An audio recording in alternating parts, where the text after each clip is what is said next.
At the height of the Clone Wars, a unit of clone troopers, led by a nameless, blue-trimmed clone commander, was sent deep into the Mid-Rim to take back control of a dusty world that had pledged themselves to the Separatists. These clones didn't realize, however, that they were being lured into a deadly trap by Coun Dooku and his fiendish Cyborg General, Grievous. During the heat of the battle, however, one brave Separatist commander saved the life of the blue-trimmed clone trooper while giving up his own. I'm going to break down the full story of the Separatist who gave his life to save a clone trooper from certain death. Before we get into it, make sure you fire your blaster at the subscribe button for more awesome Star Wars lore content. So, the story begins high above the atmosphere of the Vidaav Mining Colony in the Mid-Rim, where Coun Dooku and General Grievous are overseeing plans to trap and destroy Republic clone forces on the surface. As the two look down at the dusty world below, Grievous tells Dooku that he has purposely lost control of the planet to the Republic, and that the colony is now out of Separatist hands, just as Dooku had requested earlier. Dooku is pleased by this and asks Grievous if the Republic has finished landing their clone troopers onto the surface of Vidaav so that they can lay their trap for the unsuspecting clones. In response, General Grievous then tells Dooku that not all of the clone troopers have landed, but enough to set the trap have made their way onto the colony world. Dooku then goes on to ask about their allies on the surface, which are the local Vidaav species who have pledged themselves to the Separatist alliance.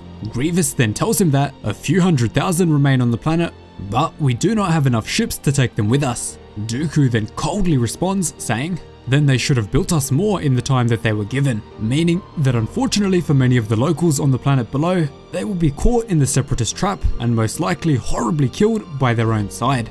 Following this, one of Grievous's B-1 battle droids begins a hologram communication with him from the Separatist command center on the planet's surface, telling Grievous that the Republic has landed most of its troopers. Through the crackly transmission, Grievous then asks his B-1 unit if they were able to place the mining charges without the locals noticing, revealing the type of trap that will be used against them, a terrifyingly large blast detonation. He then orders the battle droids to activate the timer on the detonation sequence, and that he expects the surface of the planet to be transformed into a raging inferno before he leaves the system.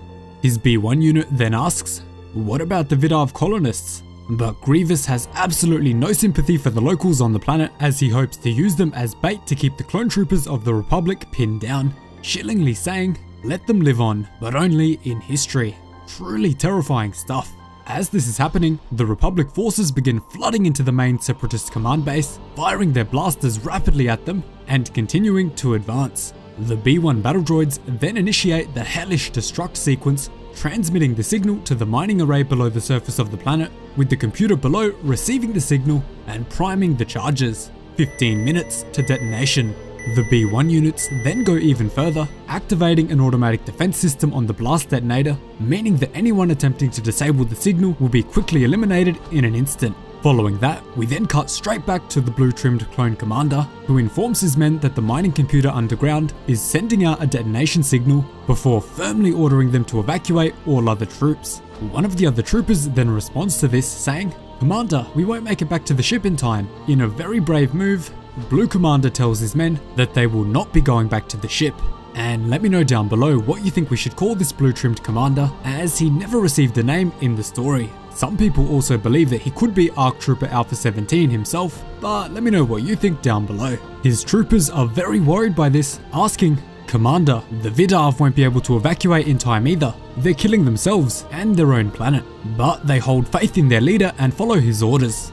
Blue Commander knows he is sending his men into the most dangerous situation of their lives, but he believes in himself and trusts that his men can get the job done safely and effectively. He would never send his men to do a task they could not complete. Blue Commander, however, realizes that it was more likely not the local Vidaav people who planted the blast charges, but instead their Separatist allies. He then goes even further, saying, I doubt the Vidaav even know the signal's been activated. Although the Vidaav joined the Separatist Alliance and the Confederacy, they were simply not prepared for such betrayal and backstabbing from Dooku and Grievous. Blue Commander and his men then begin to rush forward through a flurry of incoming fire, with many tragically being hit and falling to the ground, as the local Separatist population take equally as many losses, fighting for a side that has just put a dagger in their back and betrayed them. As the clone troopers continue marching forward, they are shocked after a horde of droid bombers enter the airspace above them, causing them all to rush to cover in a panic. Tragically, Blue Commander loses almost all of his men in the air raid, but knows he doesn't have time to mourn their deaths and instead must continue to battle on through the enemy forces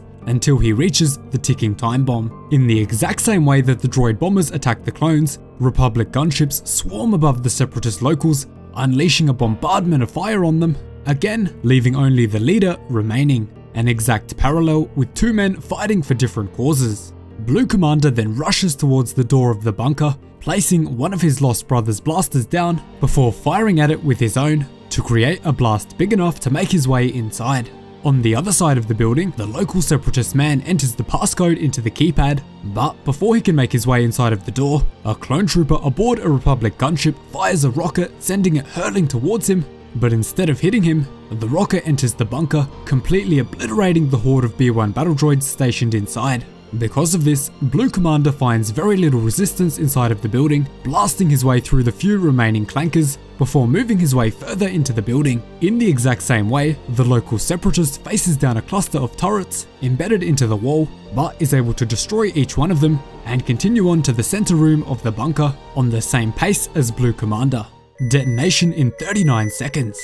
The two march towards each other with rapid footsteps, realizing that their lives hang in the balance. Detonation in 15 seconds.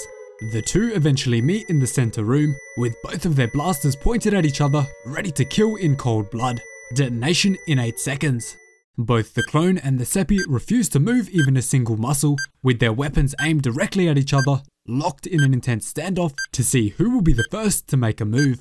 Detonation in 5 seconds. Rage rushes through the local Separatist's veins as he lifts his blaster and points it at Blue Commander. Blue Commander then fires back, horrifically killing the local Separatist. The clone commander's vision fades to black and his hearing goes deaf. Following this, we cut straight back to the Blue Commander's ship, where he reports to his men that the mining charges didn't go off and that the countdown has thankfully been averted. His men are worried sick about him, asking, "We heard blaster fire, Commander. Are you injured?" This immediately triggers a painful flashback for the Blue Commander, where he reveals that he was never the target. Instead, the local Separatist was aiming at the blast charge detonation clock instead of him, saving every single life on the planet, but tragically losing his own. And I want to know right now, is this guy your new favourite Separatist? He gave his life to save one of the enemies, despite having no obligation to do so, and absolutely hating the ideals of the Republic. For me, this guy is really up there as one of the top Separatists for his brave sacrifice. But I want to know what you guys think. Tell me down below. So that is the sad and tragic story of the Separatist who gave his life to save a brave clone trooper and his men. His sacrifice will not be forgotten and will probably haunt Blue Commander for a very long time to come. Thanks so much for watching, really hope you enjoyed the video. Cheers guys, hope to see you in the next one.